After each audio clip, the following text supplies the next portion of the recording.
everybody, I am Chris G and welcome to another edition of the Habs360 podcast featured on allhabs.net. On this week's episode that aired on February 2nd, I was joined by Habs Retweet and George. We spoke about the Habs situation on the blue line with the return of PK Subban, but we started off by asking Habs Retweet his comments on PK's contract. That was very interesting signing, if I could say so. We have a great player that we know is a concession player in PK Subban, and we have a rookie GM in Marc Bergevin. And I truly believe that the signing is amazing because it's showing the professionalism of a guy like Bergevin.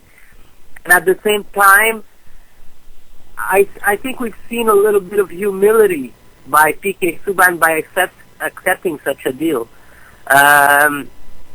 I think that Bergevin, he's slowly making his trace as a GM, and that the turning point was his meeting in Toronto. How many times have we heard about Bob Gainey or Pierre Gauthier going to meet a player? None. And if it would happen, I think it will make things worse. Then we have a guy like Bergevin. First time we hear him go to see a player, meets him, next thing you know, sign deal. I think it shows his professionalism. I think we have a long-term plan with PK, but he has to prove himself, and I think that we will have that. And just by looking at his attitude since he's been back with the team, back on the ice, he's been very humble. He's been respecting the team format. He hasn't been making any remarks or anything unwanted. So I'm pretty pleased by what PK is doing right now. And Habs Retweet, going back to what you said about Pierre Gauthier, the good news is, I think it was 2 weeks ago, Pierre Gauthier was in town. Maybe he came to start properly for us. Well, whoever wants Cabernet, just take him. I think it's a good signing for both sides. I mean, PK learned that if you want something in life, you have to work hard at it and not just expect everything handed to you based on just on a few years' performance.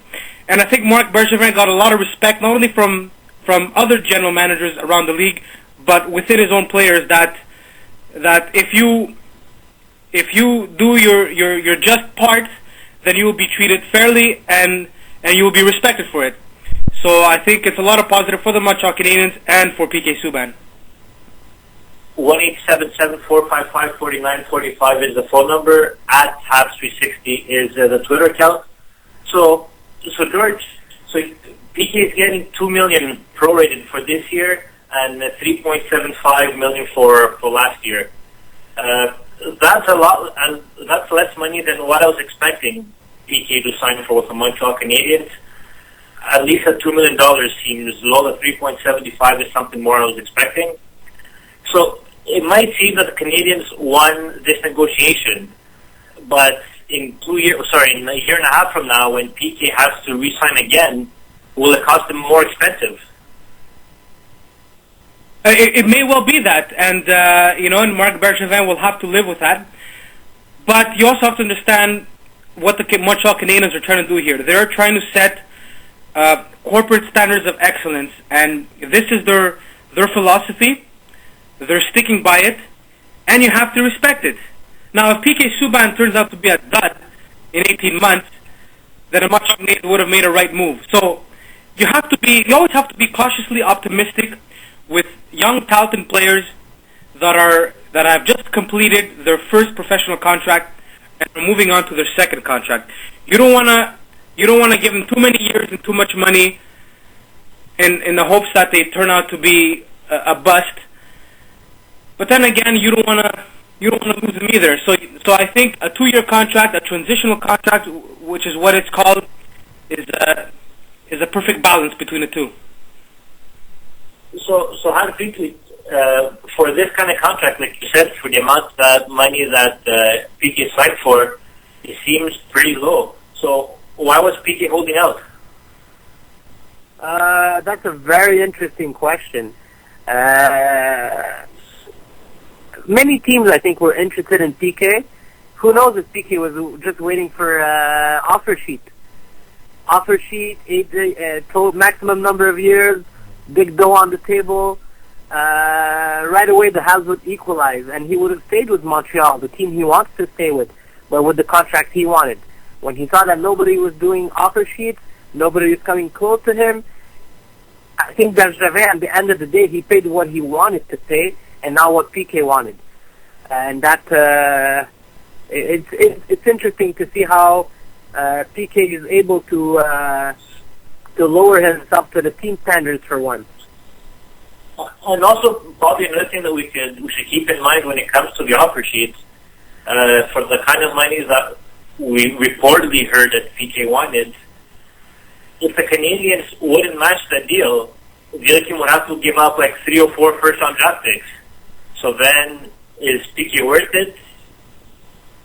That's where the questions from the other teams probably were. And maybe that's why the offer sheets never came. So we got confirmation about an hour ago that PK Subban will be in the lineup. Oh, yeah. This in about 45 minutes when the Canadians face the Buffalo Sabres. So that means there's a bunch of defensemen on the roster for the Montreal Canadiens.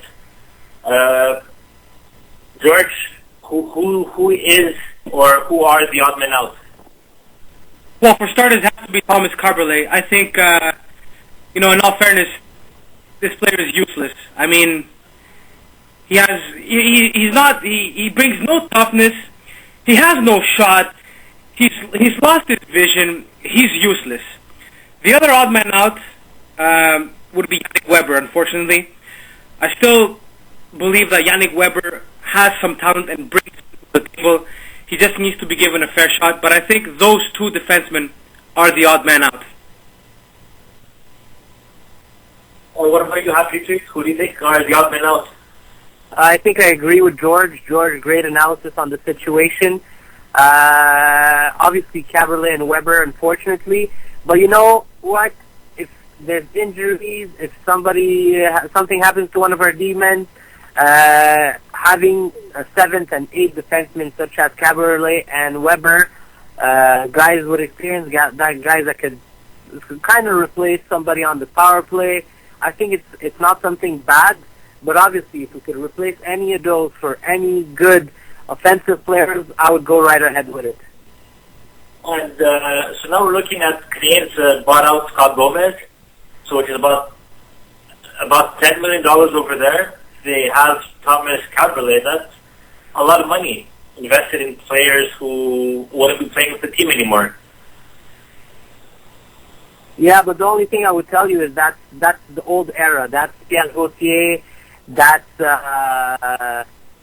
what's his name? Bob Gainey? Bob Gainey. That's their era. Just give it some time, and Bergevin will put everything back on track with these guys. So you have to be patient. So George, yesterday in the practice, PK Subban was paired up with Francis Bouillon, whether it be on even strength or the power play. You think was it done intentionally to have a veteran play with PK Subban? I think it's always the wise course of action. When you have a rookie, or in the case of PK, a young veteran, but he's still a young player, it's always good to match him up with a veteran. Alexei Emelin, Andrei Markov. On the power play, Rafael Diaz, Andrei Markov. So I would feel less comfortable having 2 young defensemen instead of one veteran and one young player. And Frankie Bouillon can move the puck. He can play hockey. So I have full confidence that this pairing will do well for the Montreal Canadiens.